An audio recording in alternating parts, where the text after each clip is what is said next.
बीते समय में ऐसी कई कहानियाँ थीं जिन्हें हम सुनते थे। वो काफ़ी मशहूर हुआ करती थी, पर धीरे धीरे समय बीतता गया, नई चीज़ें आती गई, नई टेक्नोलॉजी आती गई और वो कहानियाँ कहीं ना कहीं दबती रह गई। ये कहानी भी उन्हीं में से एक है। एक ऐसी कहानी जो कुछ लोग मानते हैं सच थी और कुछ लोग नहीं। धुंध और आंधी से घिरा एक छोटा सा गांव, एल्ड होलो। ये गांव एक ऐसी जगह पे था जहाँ पे 24 घंटे 12 महीने ठंड ही होती थी। वो बड़ा ही मिस्टीरियस गांव था। उसके बारे में काफ़ी कहानियाँ और उनमें से एक ये है। उस गांव के बारे में बहुत कम लोगों को पता है। उस गांव का इतिहास कुछ ठीक नहीं रहा था। वर्ल्ड वॉर 1, वर्ल्ड वॉर 2 के टाइम से वो गांव मानो विलुप्त ही हो गया हो। उसी गांव में एक एंटीक वॉचेस का शॉप था, द टाइमलेस हैंड्स। वो एल्विर वैंसे नाम के एक बूढ़े आदमी के बिलोंग करता था। वो बूढ़ा आदमी तो था, मगर कोई नहीं जानता था वो कितना बूढ़ा है। कुछ कहानियाँ ऐसी बताती हैं कि वो आदमी लगभग 200 सालों से था और उसकी उम्र वहीं थम गई है। इसी कारण वो दुकान काफ़ी मशहूर थी, बस वहाँ कोई जाता नहीं था। वहाँ के लोग बताते हैं कि उस जगह में अनेक तरह की घड़ियाँ, pocket watches, hand watches, house watches, वो सब एक साथ ट्यून में वाइब मैच करते हैं, टिक टिक। पर उसी में एक और घड़ी है, बड़ी सी विंटेज क्लॉक, जो कि कई सालों से एक जगह रुकी हुई है। वो ऐसा माना जाता है दुनिया के अंत में उसका पहला घड़ी सुई हिलेगी। पर ये सिर्फ कहानी है, हम सब जानते हैं। पर लोगों का ये भी मानना है कि उन्होंने ना कभी एल्वर को दुकान से जाते हुए देखा और ना कभी सोते हुए। वो बस एक जगह काउंटर में खड़ा रहता था, ना जाने क्यों, बस रात के अंधेरे में कहीं गायब होता था। पास ही के गांव में एक बच्चा, 16 साल का एडवर्ड, उसके हाल ही में पिता कहीं अचानक से गायब हो गए थे। ये मिस्ट्री किसी को भी नहीं पता कि वो कहाँ गए। पर एडवर्ड कुछ न तो जानता था, क्योंकि उसके पापा उसके लिए एक नोट छोड़ के गए थे। उस नोट में लिखा था, seek for the clock that does not sleep, that will speak the truth. इसका मतलब किसी को भी नहीं पता था। हालांकि उसने किसी को बताया भी नहीं था, कुछ दोस्तों के अलावा।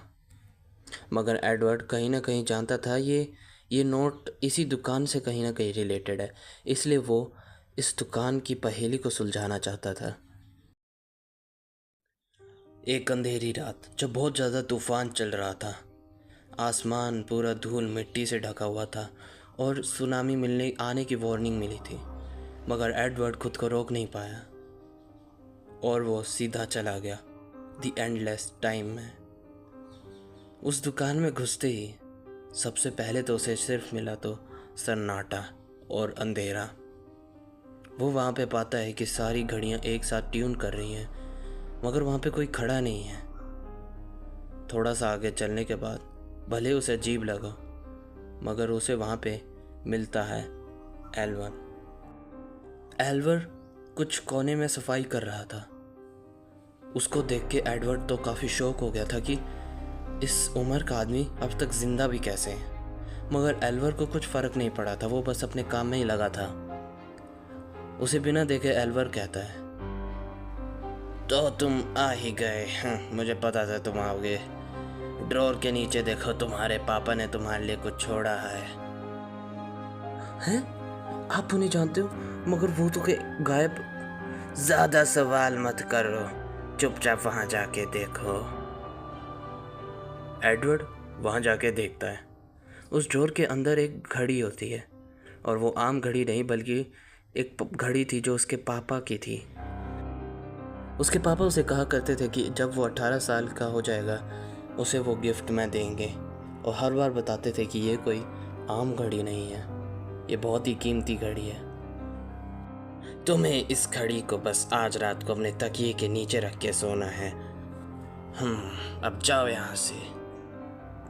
उस रात एडवर्ड जाता है और यही करता है जैसा उसने कहा था। ये बात वो किसी को नहीं बताता है। रात को जैसे ही वो सोता है उसे पहले तो नींद नहीं आती, मगर जब आती है तो उसे एक अजीब सा सपना होता है जिसे डिस्क्राइब नहीं कर सकते। चारों तरफ अंधेरा होता है मगर फिर भी उसे दिखाई दे रहा है। चारों तरफ धुंध होती है मगर फिर भी उसे दिखाई दे रहा है। उसे बस एक ही आवाज़ सुनाई दे रही थी, एडवर्ड, एडवर्ड। असली रहस्य गेयर्स के पीछे है। एडवर्ड, जाओ रहस्य को खोलो। एडवर्ड, जाओ। एडवर्ड समझ गया था अब उसको कुछ काम करना है। वो अगले दिन जाता है। वो दिन भी कोई आम दिन नहीं था, वो भी वैसे ही था मगर कुछ अलग था। उस दिन शॉप पूरा खाली होता है। हमेशा की तरह घड़ी की टिक टिक बंद हो चुकी थी। हालांकि सभी घड़ियां रुक चुकी थी। बस एक कांच में बनी घड़ी जो हमेशा बंद पड़ी थी वो अचानक से चलने लग जाती है। हैरानी की बात थी, दुकान भी अकेले एडवर्ड ही था। एल्वर कहीं गायब हो चुका था। उसे याद आता एक बैक रूम जहाँ पे एल्वर सफाई कर रहा था। वो वहाँ जाता और देखता है एक गियर का पूरा मशीन पड़ा है।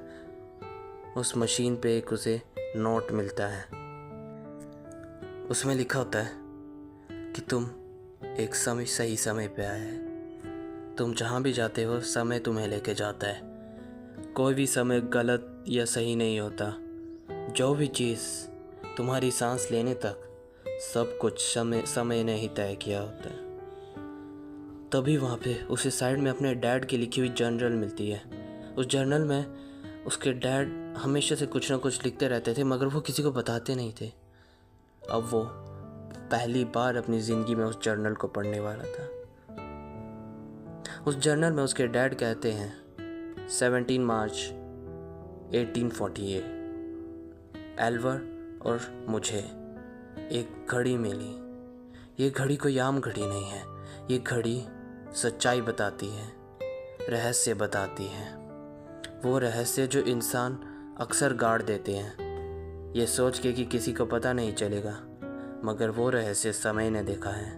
वो मेमोरीज, वो अनसुलझे किस्से जो आज तक किसी ने सॉल्व नहीं किए। और ये घड़ी सब कुछ दिखा सकती है।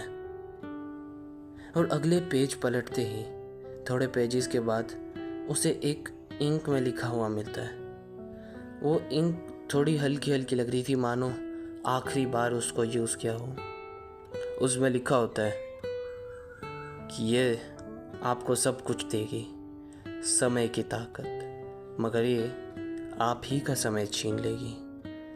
आपको एक समय की जंजीर में रोक लेगी जिससे आप कभी बाहर नहीं आ पाओगे।